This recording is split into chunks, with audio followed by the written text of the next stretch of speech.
Welcome to the first Lucid podcast. Happy to be here to talk about the state of the CBD industry and going into 2022. My name is Matt Seibert, and I got my partner Aaron Nosbish on with me. What's up, Aaron? Not much, my man. I am glad to be here back on the podcast. You know, before we had this Symbio podcast, now we've transitioned into the Lucid podcast, and I'm stoked to be here already talking about the state of CBD industry, what happened in 2021, where we're going in 2022. The entire industry has changed, and I'm excited to kind of talk about today. For those of you guys who don't know, Matt and I, as well as a couple of our other partners, co-own Lucid Media. Lucid is the leading CBD and hemp advertising company, specifically for social ads in the world now, which is kind of cool. You know, this year's really changed a lot for us. We started scaling and started really focusing on digital ads and social ads in early 2021, late 2020. And this year has been radical. We've really figured out how to crack the code with CBD ads on Facebook and Instagram, Snapchat, Google, and whatnot. And we've done quite a bit there. And it's been an honor for me to be CEO of company and to lead it. And I couldn't be more grateful to have partners like you, Matt, and Alvin, and Calvin, and Nick, and our entire team to kind of really grow. And the way I've been saying it lately is I feel like we have an opportunity to really make a dent in global human suffering by helping people get access to CBD through these typically restricted channels and now unlocked. But anyway, I'm excited to be here. I'm excited to talk about CBD, the state of CBD in the industry, and where things are going in 2022. Yeah, man, there's nobody that's been in the trenches more in the CBD industry than me and Aaron in the past year. I can guarantee that. People, all we do is eat, breathe, and sleep CBD. And we are blessed to be able to work with the biggest brands in the industry, all the way to mom and pops that are just starting out. We like helping everybody. So we see what's working for the mom and pops. We see what's working for the biggest companies in the industry. So we're going to go over a bunch of those strategies that we see that worked in 2021. And then we'll talk about what we think is going to work in the future and beyond and for next year. And so we're excited to get into it. And as far as getting new sales for a brand, there's 5 different things that we want to focus on that we see working out. And one of those is affiliate marketing. And there's a lot to that world. Like I always say, that's like a whole nother world, man. Like the affiliate marketing world, you really have to know who you're hiring when you get into this. But if you hire the right team to run that for you, or if you know how to run it yourself, you could have massive success with affiliate marketing. Like some of the biggest brands we work with are crushing that space. And absolutely. But what are your thoughts on affiliate marketing? Totally. Well, so I think today, like what we really want to cover is kind of just like, now that, so we're, like Matt said, we've been advertising for the range of the companies, everyone from the small dogs to the big dogs. Our clients include everyone from Charlotte's Web to Medterra to Prima to Joy Organics, to you name a brand, they're probably working with us, Tommy Chong. So what's cool is we've been able to have a lot of insight into what seems to be working for the industry in a broader sense. And so I think today let's cover kind of maybe the 5 main ways I think that CBD brands are driving sales in 2022, as well as the 5 ways people are in both keeping those customers and improving the value of those orders. So then jumping back to that with affiliates, this is one of the big ones. With traditionally with a lot of the media channels, advertising media channels being restricted or more challenging for people to access, having more barriers to entry, affiliates has become kind of a major leader in the space. Now, the thing about affiliates is that it can come 1,000 different ways, and like you said, it really matters who your partners are and who you're working with to drive those affiliate sales.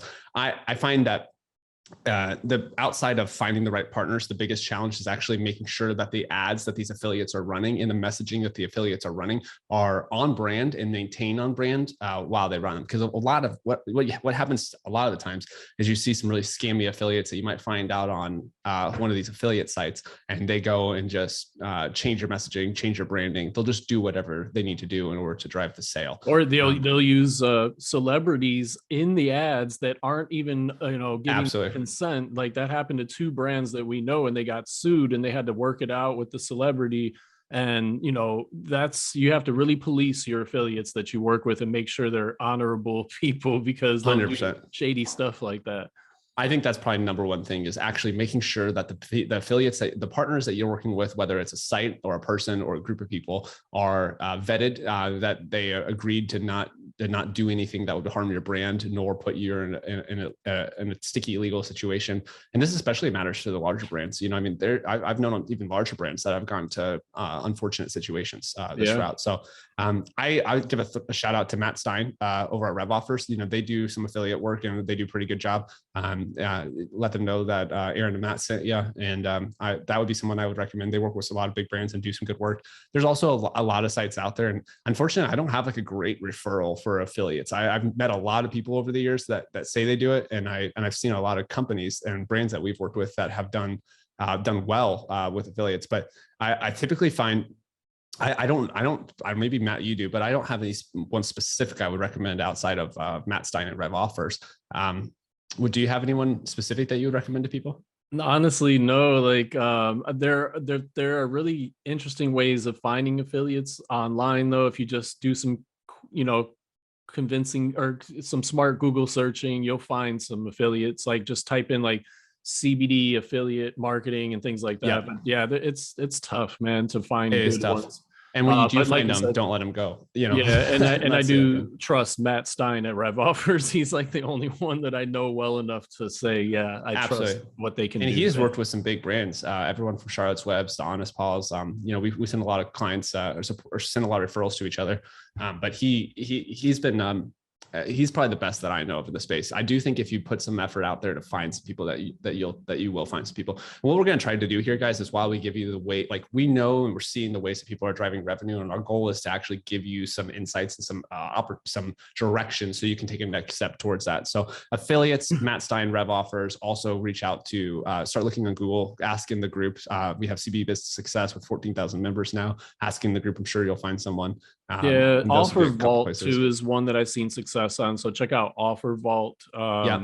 That's a good one. I'm thinking of Affiliate Junkie or whatever it's called. I forget the name of it all of a sudden. But yeah, I think that's one too. But yeah, if you Google around, you'll find different places like that where you can work with affiliates.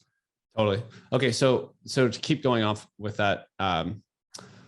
I don't think it's called Affiliate Junkie. I forget what it's called. But to keep going on with that, let me give just an overview of kind of these 5 ways I think that we're seeing the CBD and the people driving sales successfully and profitably in the CBD industry. It seems that they're coming from affiliates, SEO, advertising, both social advertising and programmatic advertising, maybe even things like, and then influencers. And this is where we're seeing a lot of Instagram, YouTube, podcast sponsorships, and then retail and offline sales, both distribution through different retail, but as well as events. So kind of covered affiliates, but let's talk about SEO. What have you been seeing with SEO, Matt? I think I've seen a lot of success actually in the past year with local SEO for smaller brands. They're really doing well with the Google My Business listings and things like that, and they're getting a lot of sales. So make sure you're making your Google My Business listings optimized and things like that, because you can get a lot of local traffic that way. So for the brands that are starting out, I would suggest focusing on the local SEO, because if you're going for national SEO, you're going to have to spend. That's what I'm noticing. Every year it gets more and more expensive and more competitive on the SEO side. And like, I know one guy I spoke to in the beginning of the year last year, he was spending $40,000 a month just to rank for SEO or for CBD gummies. He was spending $40,000 a month. So it's pretty wild, man. I think there's, I think local SEO is probably the lowest hanging fruit. Starting that Google My Business listing, making sure that you have all the standard things done. I think that is the initial play, but then finding a partner that can help you rank. And, one of the big things I would say is like, you don't want to go black hat on SEO. Like, it can give you some short-term results, but they're not sustainable. And the problem is, like with the CBD industry, really within the industry, you really need sustainability. The goal is that you can open new channels and invest time into a new channel that's going to pay dividends for a very long period of time. But the problem is when you have these companies that invest a lot in black hat SEO, maybe it quickly ranks them. As soon as Google makes an update, they're penalized. They lose half their traffic, and they all of a sudden 1 month they lose half their sales. And so that's a really unfortunate situation. And like, frankly, it happens all the time. And so I would say try to find a really good SEO partner, someone that you can trust, someone that you can invest into over the long term, that you know is going to do white hat strategies and really help you out, and be creative. You know, look for the opportunities for local SEO, look for the opportunities for unique keywords that fit to your products. You know, because of the restrictions on advertising and affiliates, a lot of people have been investing a lot of money into SEO, some from these major CBD brands. And so it's going to be tough to compete with them unless you're being creative with it. A company I would recommend on this front is John over at GR0.com. These guys are great. Let them know Aaron and Matt sent you. They work with a handful of big CBD brands, including Tommy Chong, who had one of the best CBD SEO strategies of 2021. And so I would definitely look into them, and I would see about them. There's a couple of partners, and feel free to reach out to Matt, and we can give you some other recommendations if you need to. But John at Grow, typically, I think I'm seeing people pay anywhere from $3,000 to $15,000 a month on average. Some of the bigger brands that are really going aggressive, we're spending kind of the $30,000-$40,000 that Matt's talking about. But I would expect anywhere from $3,000 to $15,000 a month. $7,500 is about the sweet spot, I think, and you should start being able to reap results from that within 3 to 6 months. Typically. Yeah, you read my mind. I was just going to ask you, how long do you think? And I was thinking 3 to 6 months before you would even start to see results. So you have to have that long-term strategy with SEO, and that's why you wanted a vetted partner, right? Because you don't want to be investing 3 to 6 months, crossing your fingers, hoping it's going to pay off, unless you're working with someone and like when you don't know their history. But if you're working with someone that has proven history driving success in SEO, then it's not as much of a risk. And so I would highly recommend that. And that goes back to, like, make sure you get referrals from the SEO agency. If they say, oh, we're under NDA with all of our clients, run away. Run away. I mean, we see that Lucid all the time. People ask for references, and I understand one thing, which is that they might not want to have to call their clients every week for a new reference for a new brand, but they should have references. Anytime anyone asks us for a reference, we either give them a handful of references that we've had from past referrals that I can share, or we connect them directly to one of our clients. Any SEO company, any company you're going to invest in a significant amount of money to, just don't be scared to ask for a reference, a testimonial, or a case study from the past. They won't always have them, but you should at any time at least be able to talk to one of their current clients or one of their clients in the past. And so I would definitely recommend that. And you can kind of get a vibe when you look at these people's sites, who they're working with, and look at the success. If you're looking at SEO company and they have a handful of companies that they say that they work with on their site, Google those companies. Is their SEO good? Is it popping up? How about some other keywords? What happens when you type in CBD? Whose name pops up on Google? And find out whose company is running their SEO for that company in order to potentially help you find success quicker. Yeah, and if you don't have at least $3,000 to $5,000 a month to spend on SEO, then don't focus on that just yet. Like, until you can have that in the budget. And now you can do on-page things. You can do things like optimization of your on-page, your local listings, your Google My Business. Do all those things regardless if you have the money, because those are low-hanging fruit. But you need some money to do SEO right, and at least for 3 to 6 months. Yeah, exactly. So make sure you have that in the budget and before you move forward with that. And now on to advertising, which is where we've been really in the trenches over the past couple of years. And so this is nuts, man. I'm sure everybody's been wondering kind of what's happened with the advertising world. And we're going to make a video 2 weeks from now, really covering the state of CBD advertising in 2022 and really how to do it. So be on the lookout for that. We'll give you all the details, but let's just do a quick summary, which is you can advertise on Facebook and Instagram. It is possible. There's compliant ways to do it. The general rule of thumb is you have to advertise educational information that leads to additional information. This can be something like a ad that's educational about CBD. So what you need to know about CBD before trying it or before buying it, or the top 3 things CBD is good for, or how to use CBD to help you fall asleep. Any kind of EDU ad like that goes to an article that continues that, which then clicks through to additional information, which can be something like your homepage, because there's both information and promotional information on promotional products on there. So that's how you do it for Facebook and Instagram. You can also do hemp topicals. If the ad says to hemp and then the landing page says hemp, it can then say CBD from there on. And you can also do PR or advertorials on Facebook and Instagram. If they are more educational than they are promotional. There's still some challenges. Even people that follow these still get often rejected because there's so many reviewers at Facebook, and they all don't really know the policy. That's kind of where we came in. We have high level direct support from Facebook and Instagram that allows us to have a more closely reviewed process of all of the ads that we submit. Thus, they check to find out if they're compliant, and if they are compliant, they get approved. We even have access to special programs to ensure that our ads are more closely reviewed. These are often called the protection program and things like that. There is nothing that I'm aware of as a whitelist. There is a separate review process, which is more closely reviewed, but there is no whitelist really that's available. Yeah, that is the whitelist, basically. That's as close as you're going to get. Yeah. But everyone says, oh, pay to play whitelist. It's not really like that. It's more so that there's standard review process, which is inconsistent, which is why a lot of people don't find success even when they're trying to follow the rules. And then there's with Facebook, with high level Facebook support like we have and access to the programs that we have, you can actually get a more closely reviewed ad review process. And so that's what we do for our brands, and they find a lot of success. We're currently advertising for the biggest and the best in the game, and spending over $1 million in ad spend each month with all of our clients. Actually, quite a bit more than that even now. And so people are finding success, and it's definitely possible. But honestly, you really want to have existing revenue to do Facebook and Instagram right. You really want to have at least 100,000 in existing monthly revenue, potentially 200,000. Because what we're finding is even if you can fully advertise on Facebook and Instagram, it doesn't mean that it's just going to work overnight. You still need to be able to feed a lot of positive data to Facebook of who your customers are. Also, when it comes to retargeting, if 90% of your traffic's falling off and 10% is converting, there's 90% of your traffic that you could retarget on Facebook and Instagram and pick that back up and turn it into profitability. The more existing revenue you have, the more of that low-hanging fruit is available. And so I'm finding that really over 200,000 is the sweet spot to get profitable right away on monthly average monthly revenue. Over 100,000 is kind of like where the lowest I would start. We've started with a few brands that had less than $100,000 in monthly revenue. We found some success with some of them, but it's about a 50% success rate below 100,000. It's more like a 75% above 100, and then above 200, it's pretty much 9 times out of 10, we're having a successful, profitable relationship with our clients. And what if a company is a startup and they have a pretty big budget and they're okay with breaking even? Are you cool with working with a brand like that if they have a really good look to them and they're just wanting to grab market share to get customers? Great question. I think there's a play there. Like, for instance, if you're VC backed and you got a lot of money and you're investing in affiliates, SEO, and influencers and retail, and you want to advertise at the same time in order to kind of have a big, rising tide kind of movement or a big flood. Push. Yeah, I think there's a play there.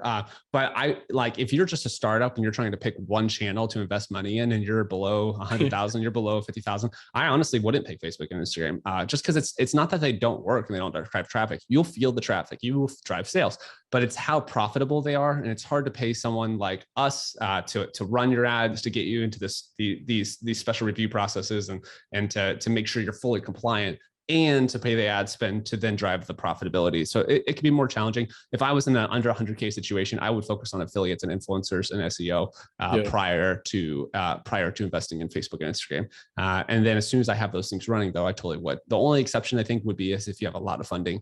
And I know a lot of the smaller mom and pop brands and people that are just, using their personal savings. I know this is hard to hear, but it should take it as a relief. Take it as an opportunity to focus on some of the things that are going to be lower hanging fruit, more affordable, and are going to drive more profitability sooner than later. So that way you can get to Facebook and Instagram and achieve the scale that it will help you. It'll help provide to you once you're there. So that's Facebook and Instagram, though. So there's a bunch of social media channels out there, and Facebook and Instagram is the biggest and the best at the moment. 81% of social referrals to e-commerce companies are still coming through Facebook and Instagram, but it's shifting. We're seeing Google Ads being a major player in 2021. What we're seeing for Google Ads is if you have to have a hemp-only language site for Google. This is actually the same for Amazon. If you want to advertise, if you want to put a listing on Amazon or promote on Amazon, you have to have a hemp-only. So you'll see many brands out there that have hemp-only variations of their sites. They just duplicate their site. They'll use hemp-only language, and then they'll drive traffic to that for Google. You can do Google branded search doing this. You can do Google non-branded search, and you can do Google Shopping. Google Shopping and Google branded, we're seeing the most success with. Some non-branded we're finding success with, but it is more challenging with non-branded, especially with the hemp language. And if I were a brand, either a startup or an existing brand, I would be really figuring out TikTok right now, because I feel like 2022 and beyond is going to be big for TikTok. It's looking like. I think so too. And so that's where we're putting a lot of focus now. Is we're spending a lot of time and effort to get TikTok fully open for our clients and to teach more of you guys how we can do these things. What we're seeing right now is Facebook and Instagram is open, doing educational and doing hemp topicals like we talked about. Snapchat is, Google is open if you have a hemp only site and using a hemp only language. Snapchat is open if you're doing one of two things: hemp only language and or 0% THC in your products. And no big claims. Snapchat's pretty tight on that. It's kind of a flexible policy, though. It doesn't seem to be very consistent, but that's what we're seeing. We are advertising on those three channels pretty frequently and effectively. From there, I think the next biggest channel is TikTok, probably even above Snapchat. It looks like hemp topicals are going to be fine. It's looking like CBD, if hemp derived, can also potentially be fine. But again, there's kind of like not as much consistency on TikTok. And so I'll have more information on that in a couple of weeks from now, because we're just beta testing it now. But I do think TikTok is going to be a big opportunity. One quick hack that a lot of people could do, even if you're a smaller brand, is if you can get a TikTok ads account, you can use the creator marketplace in order to hire influencers to promote your CBD product. And sometimes you can get that boosted on your ad account. So you can boost their influencer post without running into some compliance issues. I haven't seen this always work, but I have seen it work a few times. Other than that, we're working towards Reddit, Twitter, and Pinterest as other channels. I'm hearing people find a lot of success in Pinterest organic currently. So I think we can amplify that through Pinterest search, Pinterest advertising. But that's what we're seeing on the social side. Other than that, people are making some money in programmatic and in native advertising. But the thing with programmatic is, unless you really have a good network or a good partner who can drive top of funnel profitability and or retargeting profitability based on click attribution, not based on just view through attribution alone. I'm not saying view through attribution is bad. You just want it to be click and view through attribution. Then I would be investing there. But the problem is you see so many people investing money into programmatic ads that are just either wasting their money or they're just giving attribution to the programmatic ads for sales that they're already making. So it's a tough one. Native, if you find a good native partner, it's worth doing. Native is often, for instance, the recommended articles at the end of an article or things like that. There's some brands that have done really well with native, and that I think there's some opportunity there, but it's not really where I'm focusing personally. And I don't see a ton of brands overly focusing in those areas. I need to see a little bit of native ads as I'm just clicking around on the internet. I'm seeing CBD brands utilize that tactic. I'm seeing some good programmatic partners. Like I was scrolling eBay last night and I saw Medterra's ads while I was scrolling eBay, and I was like, that's awesome. Medterra's ads are at eBay. And so I think there's some opportunity if you can find a good programmatic partner.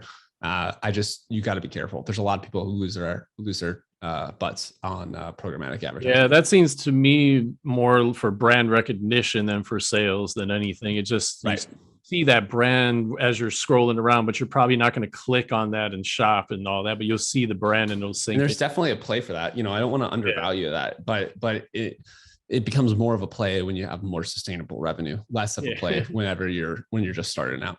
And the CBD industry every year reminds me more and more of the THC side of the industry, where whoever has the most money usually wins. And so there's definitely a play there. I think it's creativity, though. I think it's whoever has the most creativity and the most determination to do whatever it takes to get to the goals wins. But money does help for sure. If you have all of those, then you're really going to win. If you got all three of those, you're good. For sure. And we have a lot of clients that have all that on their teams, and it's impressive to see. And it really is. And so another way that we see most brands get to that $100,000 mark a month is influencer marketing. And Aaron, you have a lot of experience with that. And I've seen 100%. A lot of that, in the past 5-6 years. And, but that's where I see a lot of brands go from startup to $100,000. Like if they're able to really harness the power of influencers, and it's hard, man. Like some brands that I work with, they're able to figure it out and they're doing really well. And then other brands are like, I can't figure out influencer marketing, and they're really cool brands too. And it's just sometimes no rhyme or reason as to why it works and why it doesn't work for brands. I don't know. I can't explain why, but I'll do my best to try to explain why. Influencers are interesting, man. Like So I think this is actually one of the most underrated ways to acquire customers still to this date. So just to be clear, you really want to do all 5 of these strategies at the same time. But if you're a young brand with not much capital to invest, pick the one that you think that you can do the best early on. I think that's probably influencers or affiliates. I think those are probably the lowest hanging fruit to kind of invest into, depending on where you are. So the thing with influencers, I have a few things to say. One is, typically the platforms you want to be looking at are Instagram and YouTube. You can also look at other platforms that there might be a lot of reach, but at the end of the day, you want them to have a lot of reach, a lot of influence over the people that they're talking to, their audience. I find that YouTube is truly the best place to do influencer marketing. And I find that most people spend most of their time and money on Instagram. And I have this quote that I tell our clients. We call our clients investors, by the way. So we refer that we tell this to our investors, which is that if I say it this way: if a word speaks a word, if I have a written word that speaks one word, we've heard that before. I'm sure you have as well, Matt. And you probably heard a photo speaks 1,000 words. And so you can refer Instagram kind of to a photo because you're seeing mostly photos on Instagram. But how many words does a video at 30 seconds long at 60 frames per second, or another way, 60 frames per second at 30 seconds long? How many words does that speak? If you do the math, it's 1.8 million words. So the thing about video is the amount of information that you're communicating through video is it's exponentially higher than you can ever achieve through both written words, like a Facebook status update or an Instagram post, which is where most people are investing their influencer dollars now. The other thing about YouTube is that it has a long tail. So for instance, on Instagram, let's say, Matt, you posted it, I send you some CBD product, you post it on your Instagram. Great. Today I'll feel that. Maybe tomorrow it gets some reach. Maybe the next few days it gets a little reach, but then it's kind of dead. It kind of goes in the back. Maybe somebody sees it when they scroll through your timeline or through your grid, but they're not really seeing that again. Now on YouTube though, it's a totally different game. But YouTube, you post a video, Matt, and let's say you have 100,000 subscribers or something.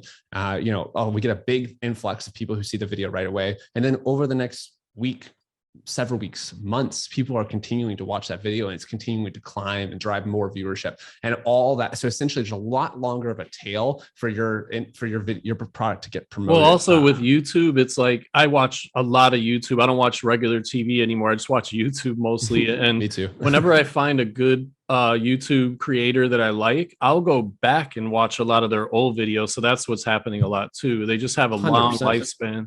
Or like, let's say the title you put on is like the top CBD product of 2021. What if I just search best CBD product? Your video might pop up. And so what happens is like, you don't have an organic search engine built into Instagram as much as you do on YouTube. And who is YouTube owned by? Google, the best in search. And so what happens is not only are you getting the benefit of video, higher fidelity, but you're getting the benefit of a longer tail. They're posting, getting a big influx of viewers, and then it increases over time. But then you're also becoming an organic search asset. So people can come across your brand by just searching for information about CBD or that influencer or something. Or maybe they watch another influencer's video, like you said, Matt, and then they go through their other videos and they find your video. So there's a lot of angles of entry point for that video to pay dividends to your brand, both in the short term and the long term, short, mid, and long term. And I think a lot of people avoid YouTube because it takes a little bit more of a turnaround. It's not as easy as just taking a photo of something, and it usually costs a little bit more money than Instagram does. But honest to God, I think YouTube is the play, and I don't know how or why, but I feel like I think that people have been sleeping on this for years, actually. Yeah. I still think another way you can think about this is YouTube is the largest video hosting platform on the entire internet. And YouTube has 2 billion users currently. There's about 8 billion people in the world. And I think about 60%, maybe a little bit more, have access to the internet. And so what happens when more people get online? They go to YouTube to watch videos. And the thing is, if your videos are on YouTube by these influencers, then they're just going to continue to organically grow and grow and grow over time. And so it's really an investment into to your brand, both in the short, mid, and long. And I think it's super undervalued. Yeah, I mean, you've seen it with your own brands in the past, right? You've gotten 5 million views on YouTube influencer videos, and that led to a lot of sales for your brand Monk that you helped launch. And so it's just Aaron knows the power of YouTube influencers from direct experience. And so he's not just talking out of his ass, people. No, absolutely. In fact, I'll show you quick. So for those of you who don't know, I was CMO, Chief Marketing Officer at Monk. and help the brand scale from zero to tens of millions of dollars in annual revenue. And so you can kind of see, if I just search Monk, one of the main strategies we did was YouTube influencers, and you can see videos forever from Monk. So just to get clear, Monk was a personal and portable aromatherapy diffuser. It used vaporizer technology to essentially give you a new delivery device for essential oils, similar to your home diffuser. And so, but you'll see here, 36,000 views, 2.5 million views, 51,000 views, 5.6 million views. This is actually BuzzFeed, who that's a whole industry, whole nother story. 343, 12,000, 6.3, 59, 39, so 388. So now check this out. I scroll and I keep scrolling and I keep scrolling and I keep scrolling. And all of these are Monk YouTube influencers. I mean, we're always all the way down here and we're still seeing influencer videos, and I can keep going. So you kind of get the idea of what I'm trying to say, which is that YouTube can pay dividends for a long time. This video was made 5 years ago and we just came across it right now. So there's a lot of opportunity, I think, on YouTube, more than most people realize. And I would highly, highly, highly recommend you investing your time, energy, and money into YouTube influencers. So now, who do you work with and how do you work with them? I'll try to make this short, but I take a three-pronged approach. I do one, which is I have someone manually looking up for influencers that align with my brand, with our values, with the company, and I have those handpicked out and reached out to manually by someone on my staff. Then second, you can use influencer softwares like, I don't know, I have them off the top of my head, but there's influencer aggregator softwares. You probably know of one or have used one in the past, but they essentially bring a bunch of influencers to a list and you can individually reach out to them.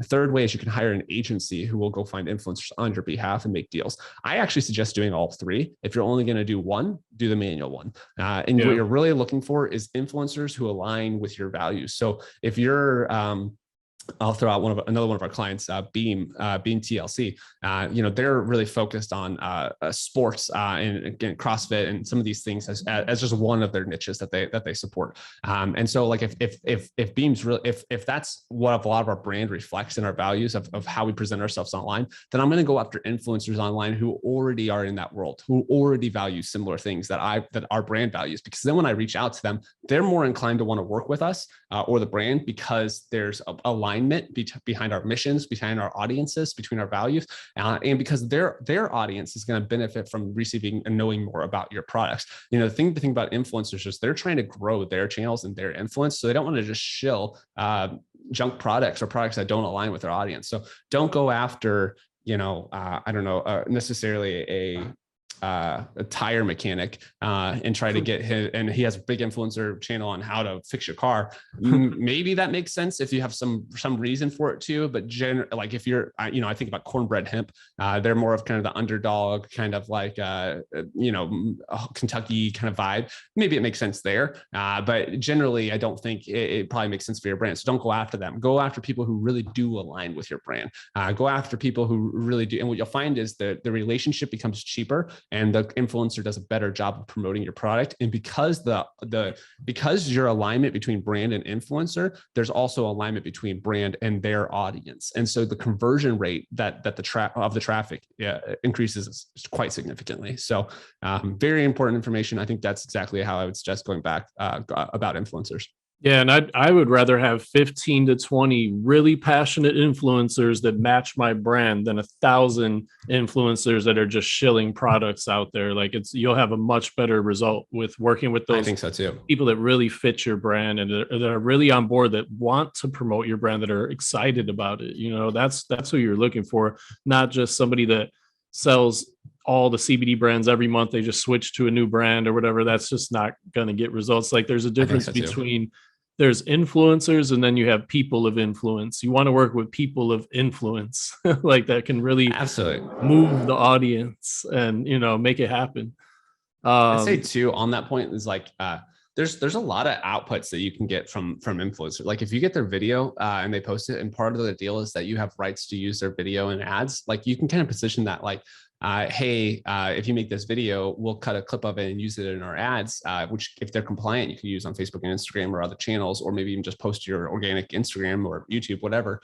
But you essentially, you can write the contract in a way, or you can write the relationship in a way in an email saying, hey, we'd like, part of the deal is we'd like to use your video to further promote the video, and that we'll make sure to tag your YouTube channel in it. And what do influencers care about more than money and or free products? influence, Yep. viewership. So if you can create an alignment where you're not really paying them more to use their video for other things, but you get access to sharing their video in exchange for making sure that you're linking it, or that you're going to put ad dollars behind it, and you're going to put a link to their channel, which is going to further viewership for them as well as your brand. There's a lot of opportunity there. I also, to your point, Matt, I think there's a balance. I wouldn't do one influencer or 3 influencers. Go for at least 5, ideally at least 10 on YouTube. And really, I think that sweet spot is if you can find 25 to 50 people that will make videos for you. Get those videos made. Find out who does the best when driving sales. It's tough to track this stuff, but if you focus, like I would plan their release dates. So plan the time that they're going to launch the video so you can see the spike in your traffic in the short term. You can also do UTMs, but it doesn't work perfectly well, but you can do UTMs through Google Analytics to get some tracking. But once you do that first round and you understand which influencers are performing and not performing, then you can invest more money into the ones that are performing and create long-term relationships where they maybe post once a month for you. And maybe you have an affiliate relationship where they get a percentage of the sales that they drive. There's a lot of creative things you can do with influencers, but the goal is to create influencers who are invested in the brand, that drive a lot of sales, that drive a lot of influence and viewership and traffic for your brand, but then that align with your brand and are invested in the future success of your brand. If you can accomplish that, you've unlocked one of the most advantageous acquisition channels of 2021 and 2022. Yeah, and if you're a smaller brand, the best way to do that is to have a brand that targets a specific audience or that solves a specific problem, because then you're going to be able to go after those influencers. You're going to know, like, okay, if we target golfers, then go after golf influencers. It's much easier than if you're just a general brand trying to sell to everybody. It's not going to work. It's going to fall flat, and you're not going to appeal to the influencers most likely, unless you have a big budget. Like, it's just going to be tough. So it's better to focus on a specific audience or solving a specific pain point. Like some of the more successful brands that me and Aaron have worked with, I don't want to spill the beans on the name, but because one of the brands, they only focus on stress. That's all they talk about on their website, and then their marketing. They're only going after people that are stressed out, and it's worked out really well for them. So just finding specific pain points or specific target audiences really will help bring in the right influencers. Absolutely. Okay, we're gonna have to keep going pretty quick because I think we're making the show's gonna be pretty long otherwise. So we'll get to the rest of this stuff for you guys pretty quickly. So I'd say a capstone on that influencers is their price is flexible. Don't but you got to be creative with the value you're offering to them. It's all, at the end of the day, it's a value exchange. Increase the value you're offering them through a better brand, a better offer, a better product. Creative ways that you can help them get incentivized and know that these are just people you're making deals with. Exactly. And Aaron, I'm thinking we should do retention on week 3, probably. Yeah, I'm kind of thinking it too. We could go deep into that too. So I think it'll be better to keep that for week 3 but one thing I want to add in that we didn't add in our list of 5 here is social media selling, like organic social media selling. Like, you could create a Facebook group like I did, CBD Business Success. We have almost 15,000 members now. We make a lot of money from that group, and we get a lot of clients from that group. And so you can build a Facebook group, especially, again, if you have a target audience that you're really honed in on. You could give them so much value to their lives and then get their trust and then sell products to them on the back end of that group. Or you could even buy Facebook groups. Actually, I don't know if that's against their terms of service. I don't want to say anything that's against Facebook's terms. But yeah, I think that happens sometimes, but I don't know. I don't want to suggest anything. I think it's organic too. Instagram, good Instagram content. I think there's an opportunity to invest in all these. I think the tough part is in the CBD industry and in the cannabis industry is like CBD or Facebook doesn't want you promoting CBD or THC or illegal products, which sometimes they categorize as CBD. I know some CBD brands, usually the ones that are pushing it a little bit more than most are, that have got their accounts actually disabled and hard time getting them re-enabled, especially in the THC industry, specifically around promoting it. I think you're okay in the CBD industry as long as you're promoting CBD, not THC. But I think there's some opportunity there. Facebook groups as well, building an audience, building a community. But I'd say, as a 5th point, I think the biggest thing is probably retail distribution. A lot of people thought it died with COVID, but it didn't. It just evolved like everything. I think there's a lot of opportunity opportunity in retail distribution, calling Yeah. mom and pop stores, whether it's a health food store, whether it's a vape shop, whether it's a nutrition store, a gas station, it could be a Yeah. smoke Any shop, brand grocery that, store.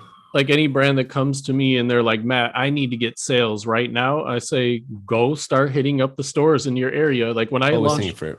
yeah, when I launched my brand Hemp Logica, I literally packed my trunk and every day I would find 20 to 25 stores that I wanted to go to and map them out and make sure that it was efficiently mapped. And then I would just go and hit them up. And I would get one or two accounts, usually out of 20 stores. So you're going to get a lot of no's.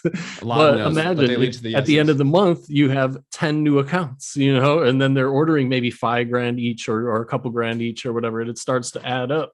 You just got to be able to hustle and roll your sleeves up and get out there. And the other things too is like, look at farmers markets. Like there's brands that are doing $5,000 on a Saturday at a farmers market, and they're paying $50 for that space and maybe paying an employee 150 bucks or whatever to help out. So that's a Exactly. great return on investment. And the whole neighborhood is seeing your brand and you're getting it out there. And Or conferences, there's a lot of retail shows. Like, don't go to the CBD conference and try to sell your CBD brand. Like, it's there's something to be said that for distribution deals or like retail buying events, like Hall of Flowers, which me and Matt were at just recently, which was excellent. But like, if you're just trying to sell your CBD product to more retailers or more consumers especially, go to shows where your product will be relevant that are untapped market. Maybe it's a home show, maybe it's a fishing show, maybe it's a gun show, maybe it's a Comic-Con.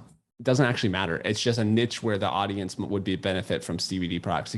And the more creative you can be, probably the better, because then you're kind of you're the only CBD brand at the show is the goal. So if you went to an art convention, for instance, maybe people get stressed out when they're doing art or want to use CBD or hemp to be more creative or to less stress when they're doing art, whatever. But you're just looking for new audiences, new markets where you can get some sales moving. I think retail sales and influencers are the lowest hanging fruit to just drive some sales, move the needle. I agree. And when I say with the trade shows, like you're saying, Aaron, when everybody zigs, you zag. You want to be exactly hopefully the only CBD booth at the trade show or one of the only ones there. And there's ways of finding those. Like those are the best trade shows I did when I had my brand. Like we were crushing it. Like we couldn't even sit down for days at certain trade shows. Absolutely, man. Just surrounded by people. And there's no education like trade shows. Like both me and Matt have done trade shows a lot in our life. I grew up doing fishing shows with my father, promoting his one of his fishing rod companies. And, when you just get to be in front of people selling a product over and over and over again, you learn a lot about your product. You learn a lot about your audience. You learn a lot about yourself. You learn a lot about your sales pitch. And that leads to the refinement necessary to find scalable sales. And a lot of people are like, well, I just don't see how this scales. That's okay, man. Just don't do things that don't scale just to get the momentum. You want to get that revenue coming in. You want to get that momentum.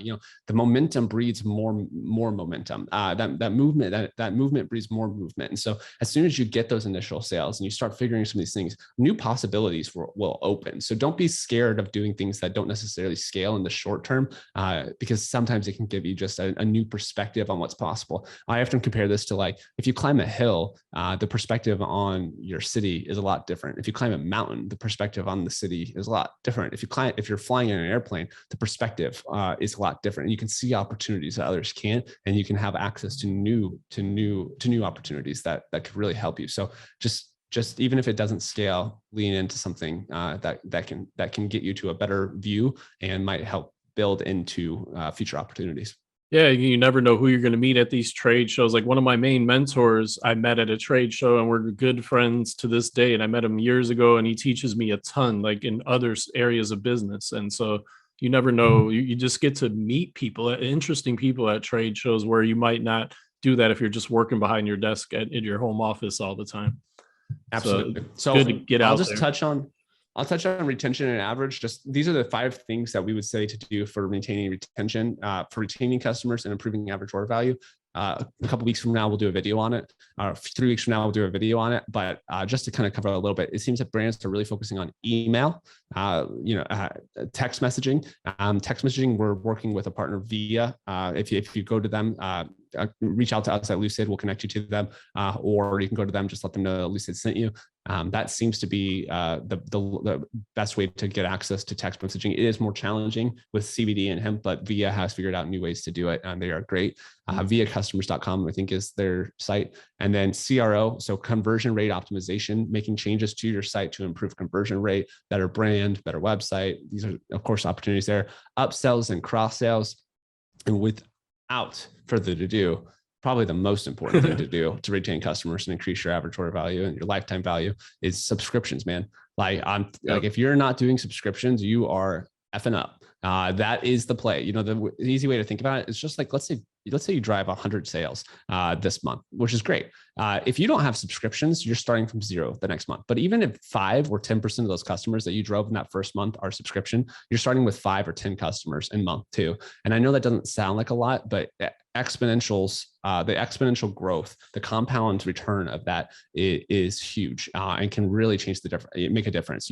If you're able to just get a small percentage of your customers into subscription each month, you're not starting from zero all over again. You're building up. And so if you're not doing subscriptions, before you do anything else, incorporate subscriptions into your site.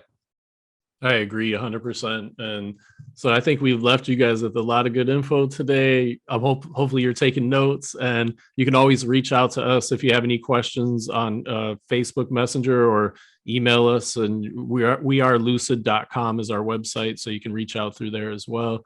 And Absolutely. we'll be back in a couple weeks with our next episode. But this was a great first episode, Aaron. I think we gave a lot of good info today. I think so too. And feel free to ask questions, whether you're on YouTube or you're watching this in the comments or you see it somewhere. Feel free to ask questions anywhere in the comments or on our Facebook group, and we will get back to them as soon as possible. You can email us. I'm Aaron at wearelucid.com. Matt is Matt at wearelucid.com. You can find our site at wearelucid.com.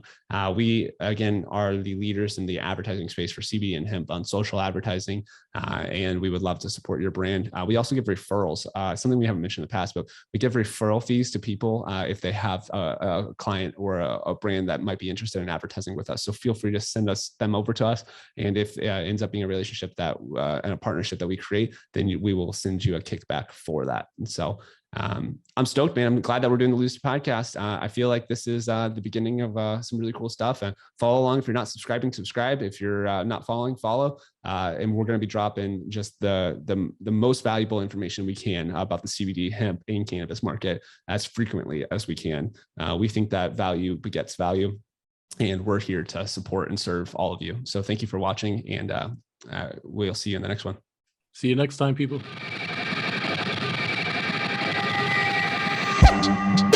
Thank you.